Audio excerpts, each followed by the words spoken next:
So guys, today back for another video on the channel today. We're here for the Newcastle United vs Wolves player ratings. Honestly, what a win that was. The performance might not have been the 100% performance we expected or what we really needed, you could say. It was 3 points, and that's all that matters in this stage in the season. We've picked up 3 points and I'm absolutely delighted. I've just got in now, as you can see. Honestly, what a win, man. What a massive result it was. And Newcastle United are pretty much safe now, you could say. But it's not over till it's over. Let's do player ratings, boys. Make sure to leave a like, subscribe to the channel, watch the vlog if you haven't already. Belter vlog, Limbs when Chris Wood scores, and Bruno Masterclass. Anyways, let's get into the player ratings now. So starting off with Martin Dubravka, I thought he had a really good game. Another clean sheet for him. He's been making a lot of clean sheets recently at home as well. We've been picking up a lot of like 1-0 wins at home. But yet again, it's what matters. We've picked up 3 points, a clean sheet. You cannot complain. He was solid. Didn't really make a mistake. He did not make a mistake. Really calm. I think every fan gets a bit jittery when the goalkeeper, when a ball gets pelted at them. But Dubravka didn't do anything wrong today. Good performance. 8 out of 10. Emil Kraft now on right back. I didn't think he was too bad, to be fair. He was much better than Manquillo last week, and didn't really have to do much on that left hand side. Apart from that one chance that Hangi Chan had in the second half, Emil Kraft really handled him, and that was what you wanted to see.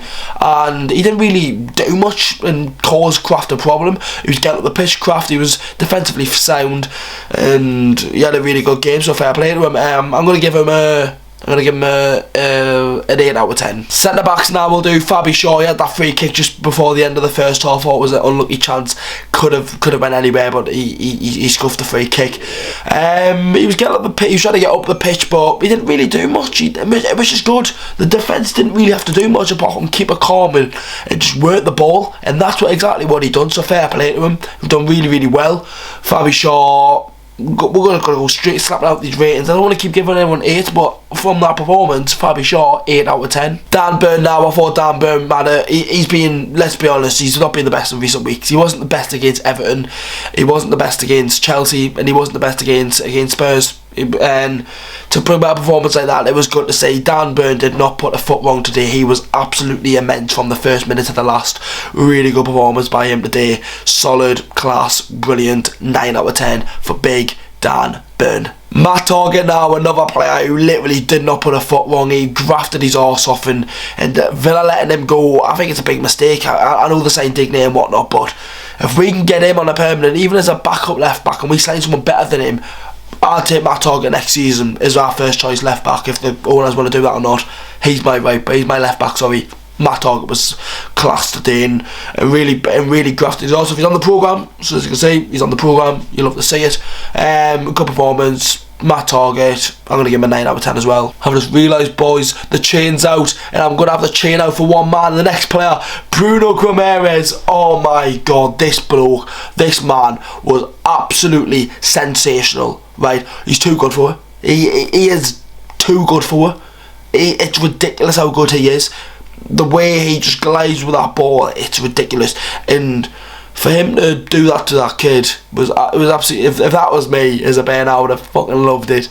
Getting him out of the crowd, waving up in the air. It's what that kid dreamt of that, and it came to reality. So fair play to him and fair play to Bruno. What a sensational player. He loves it. When all the fans are chanting his name, Bruno, he loves it. Yeah, he's a player who plays off the fans. Fans give him good feedback, he'll give you good performances. He done that today, absolutely class. 10 out of 10. Jonjo Shelvey now, I didn't think he was probably the worst out of the 3 in the midfield. A couple of dodgy passes there and there, but he still grafted his arse off, and fair play to him. It showed in recent weeks when Shelvey plays, we win, and it's simple as that. If Shelvey plays, we win. And it's shit on Willock, because I think Willock's been good recently. That's the 3 in midfield you've got to play. Bruno has to start. You're not going to drop Joe Linton, and it's out of Willock or Shelvey who you drop. We win games when Shelvey plays, so you've got to start Shelvey.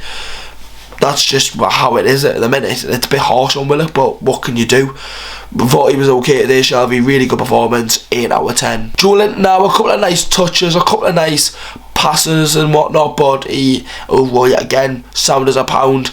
it wasn't one of his best performances, but yet again still really performed. I feel like I've said that a lot recently, where it's like, it's not the Joe Linton we all now know and love, where he's grafted his arse off, putting a 10 out of 10 performance against Man United, or 11 out of 10 performance.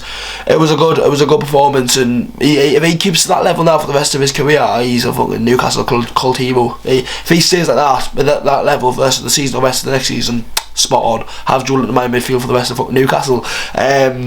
Good performance today. Joe Linton, 8 out of 10. Going on to the attack now, obviously Fraser starter. We're not going to do him as a rating because obviously he literally played 10 minutes. Miggy Almiron.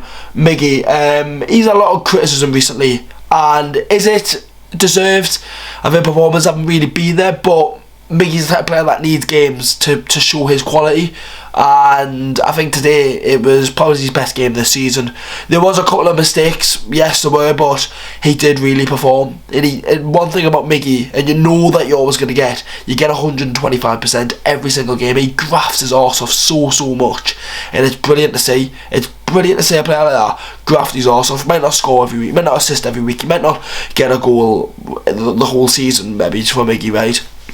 You know when he comes on or when he starts, he's giving you 110, 20, 30, 40, 50, 150%. You know that. So it's great to see he's grafted his arse off, and he made a couple of good tackles in the game, and it was crucial in the match. Miggy Almiron, I feel like I've said a lot of 8, but I've got to go 8 out of 10. Maxi now, a lot of criticism recently, and is it deserved? As I was saying, I think the performance haven't been there for Maxi, but some of the people say that he should leave and whatnot. I think it's a bit ridiculous. Yes, yet again, he needs to pass the ball sooner, and we all know that as fans. But I feel like now we've just got to accept Maxi for Maxi, and if we play Maxi, that's the Maxi we're going to get, because he's not going to change. He's not going to change because the fans all scream and saying get back and help the team, which he should do. He should, but he's not going to do that. That's Maxi for you. And I'm not sticking up for him. He should be getting back and helping the team. But now it's going to change an actual person. So you've got to do what you've got to do, in my opinion. But was better than recent weeks, but still not like 100. Still not like the Maxi we all know and love. We need to see that Maxi back. But I'll give him, I feel like I've said a lot of 8, but I'm going to have to do it again. 8 out of 10. And now Chris Wood. He got the goal. He got 2 goals actually, just offside, or someone was offside for the first goal. I haven't actually watched it back. I've seen a little photo on Twitter, but the penalty was a huge moment. I said it in the vlog. I think that penalty defines his career at Newcastle. It defines the rest of the season for Newcastle. If Newcastle draw that game 0-0, Chris Wood's not scoring another goal this season. Probably not. That's helped him so much, and it will help him so much. Getting the winning goal is like a big thing as a footballer. He's got that winning goal for Newcastle United to pick up 3 points, to send us away from safety. It's a massive goal for Chris Wood, and it must mean the world to him, because you can tell by the celebrations he absolutely loved it, and fair play to him. I feel like he was actually out of it in the game as well. He actually was. In the first half, the first 20-30 minutes, he wasn't really there, but he grew into the game massively, and I love to see it. Chris Wood for the penalty, 9 out of 10. And there we go, boys. That is the end of the player ratings. That is it done. But next week now we have got Leicester at home, massive game, and I can't wait to be there. Another vlog. I can't wait. Obviously the preview one, the predicted team will all go out like normal, but enjoyable player ratings. It's been a long time since I've done one, and we'll all enjoy our weekends with the Mags win on a Friday night. See you the next one, boys. Have a good, and I'll see you all for the Leicester preview next week. How are the lads?